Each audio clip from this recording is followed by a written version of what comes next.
Kristus on üles tõusnud, ta on tõesti üles tõusnud, halleluuja. Armsad sõbrad, tänase pühapäeva, ülestõusmisaja 5. pühapäeva ladinakeelne nimi on cantate. Eesti keeles tähendab see laulge ja see on esimene sõna üleskutsest laulda Issandale uus laul.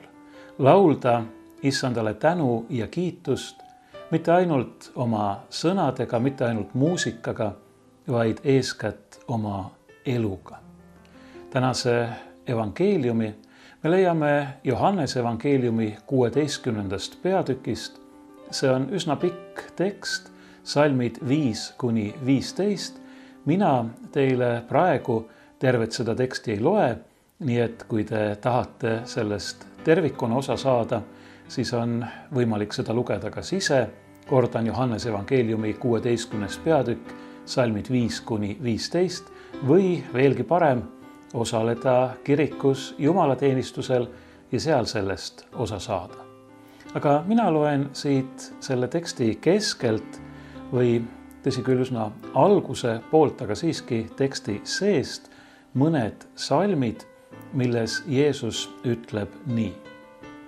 Ma ütlen teile tõtt, teile on parem, et ma lahkun, sest kui ma ei lahkuks, ei tuleks lohutaja teie juurde.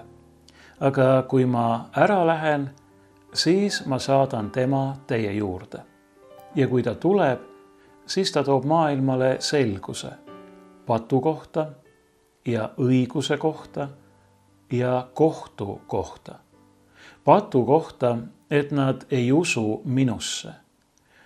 Õiguse kohta, et ma lähen Isa juurde ja teie ei näe mind enam. Kohtu kohta, et selle maailma vürst on süüdi mõistetud. Nendes Jeesuse sõnades on 3 väga olulist mõistet, millest õigesti aru saamata võib juhtuda, et me ei saa õigesti aru kogu kristlikust usust.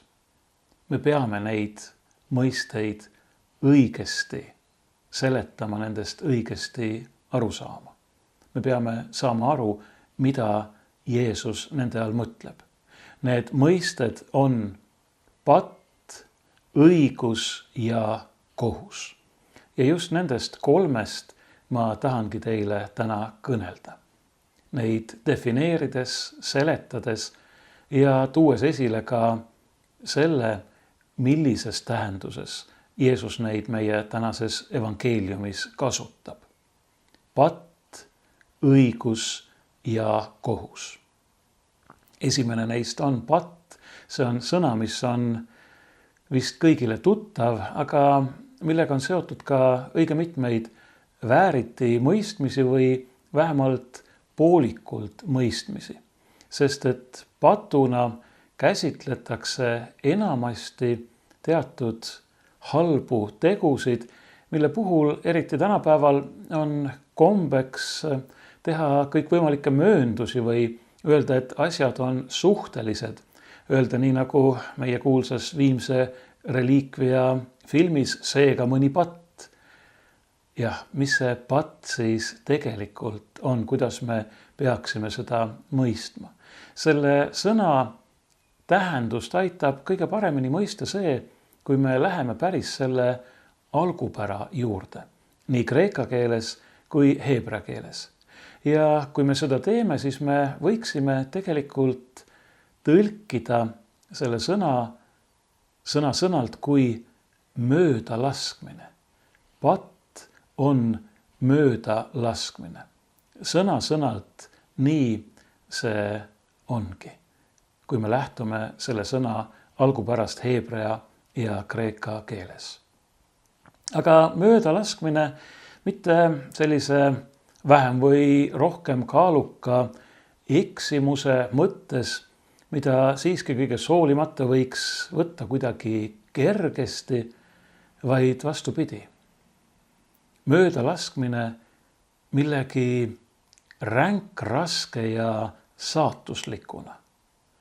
Möödalaskmine täiesti vale tee valimise mõttes, oma eesmärgile täpselt vastupidises suunas liikumise mõttes. Isegi juhul, kui see möödalask võib alguses näida imeväikesena.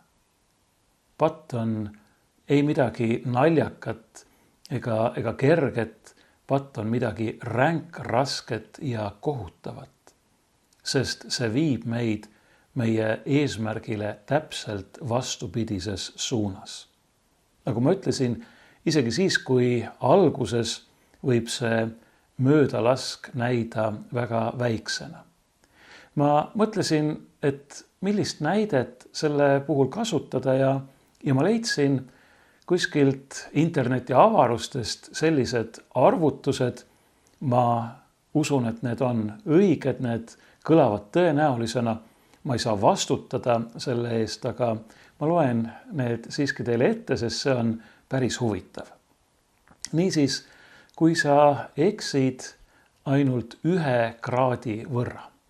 No me teame, et ringis on 360 kraadi, kui sa eksid vaid 1 kraadi võrra. Lased nii-öelda 1 kraadi võrra mööda oma märklauast.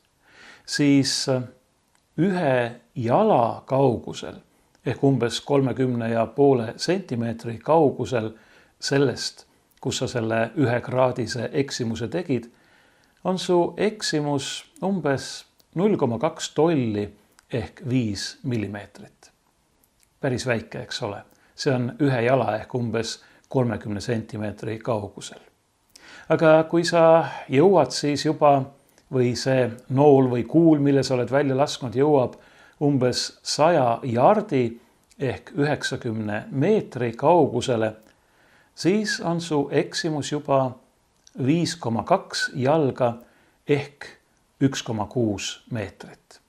Noh, pole ka väga palju, aga kui me mõtleme näiteks vibulaskmise või püssi laskmise peale, siis 1,6 meetrit, 5,2 jalga tegelikult on juba liiga suur möödalask. Aga läheme edasi. Umbes miili, see tähendab 1,6 kilomeetri kaugusel, on eksimus juba 92,2 jalga ehk 28 meetrit. 28 meetrit. Kui keegi võtaks ette teekonna Los Angelesest San Franciscosse ja eksiks 1 kraadi võrra, siis oleks tema eksimus umbes 6 miili ehk peaaegu 10 kilomeetrit.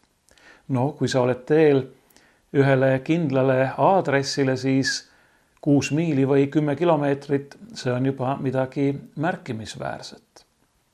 Aga läheme edasi. Võtame nüüd pikema teekonna ette.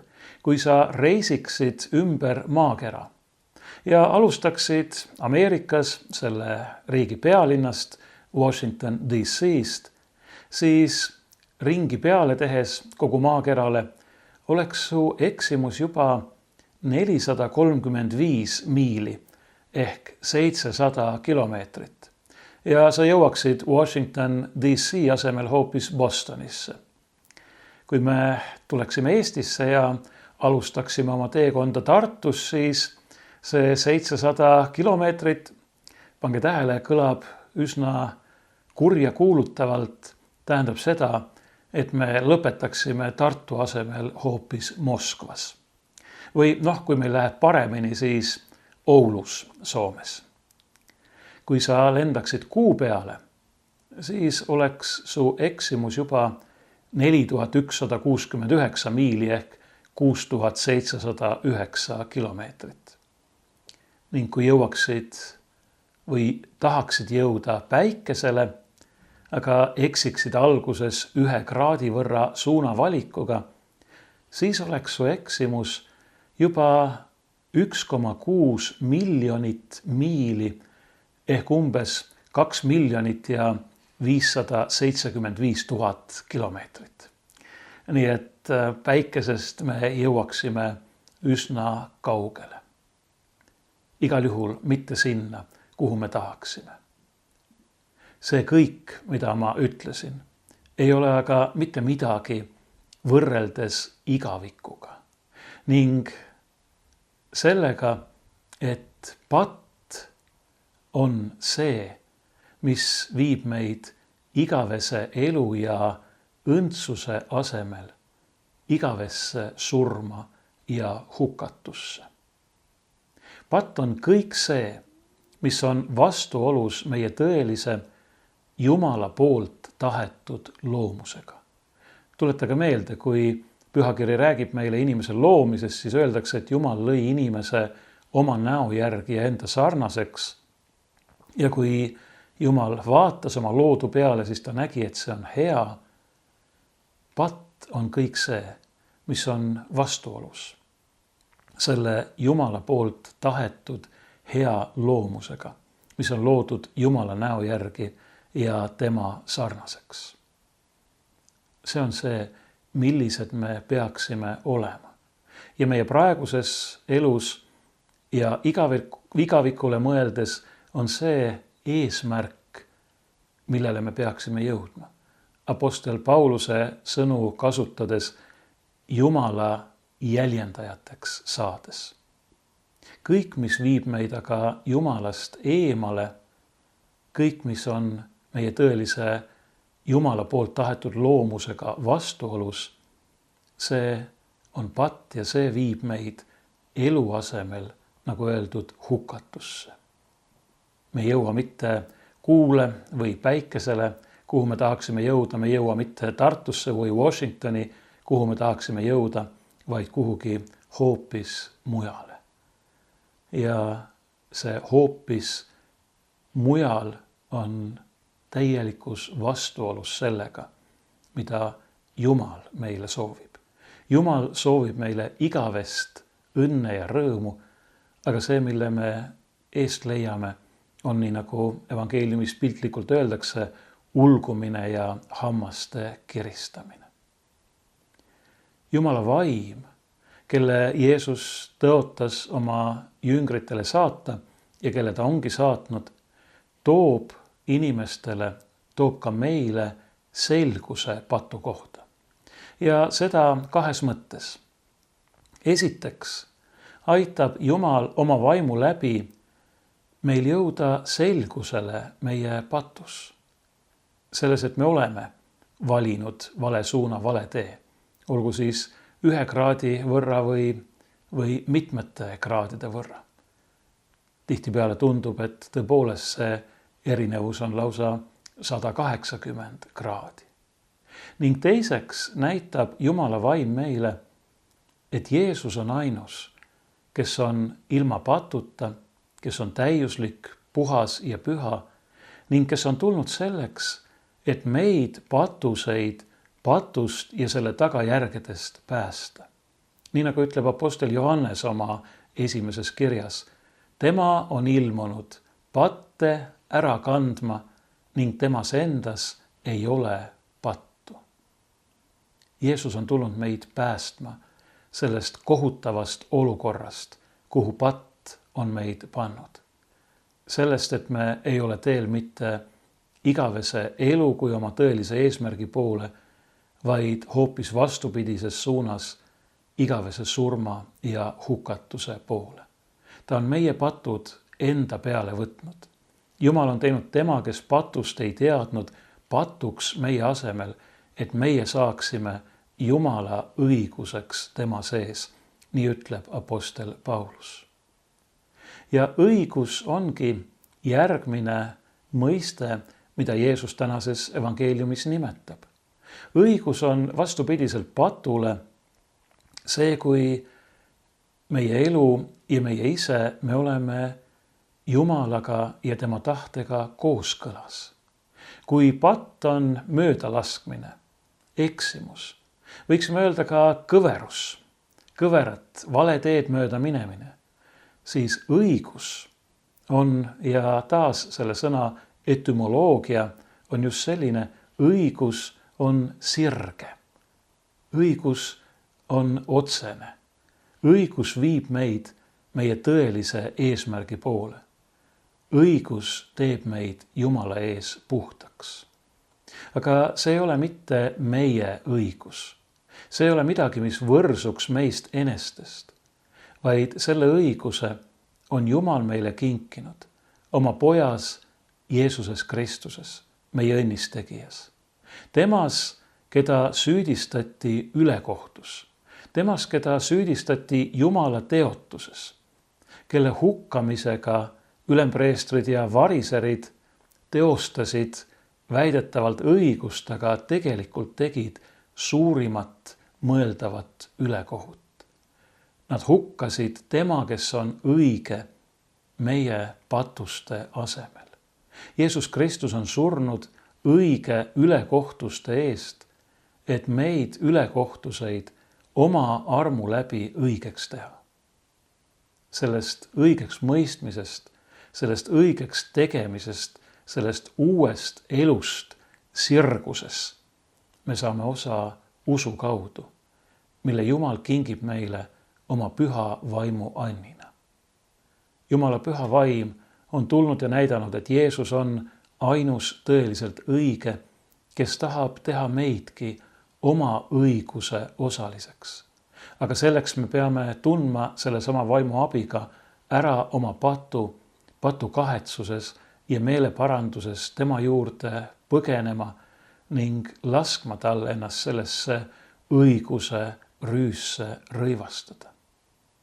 Laskma tal kõik selgeks teha, kõik avalikuks teha, kõik selle, mis on meie sees ja selle, mida ta on tulnud meile kinkima. Ja see on nüüd selle kolmanda mõiste tähendus. Kolmas mõiste oli, tuletan meelde, lisaks patule ja õigusele kohus. Kohus ongi kõige ilmsiks tulemine või tegemine, kõige avalikuks saamine.